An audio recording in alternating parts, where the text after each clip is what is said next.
Det jeg vil sige her til formiddag, det kommer til at få store konsekvenser for alle danskere.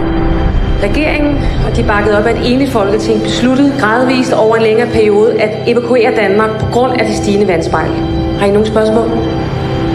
Ja. Hvor skal vi se hen? Believe me when I say leaving is the only way.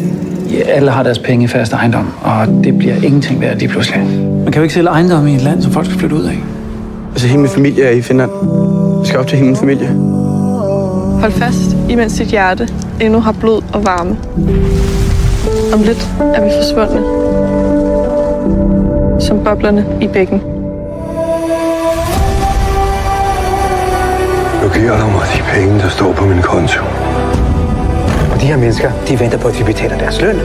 Fuck ud! Nu! Fuck! Jeg svarer! Der er flygtninge, der dør i både i Østersøen. It's police. Sidste måned, der var der flere 100 overfald i Danmark. Jeg ved, hvad der kommer til at ske for verden. Det kommer til at blive ret vildt. Min mor den ene vej. Min far den anden vej. Du er en helt tredje. Sig farvel nu, far. Nej, Laura, please. But there is hope. What if your generation can change everything? Farvel, Danmark! Jeg elsker dig!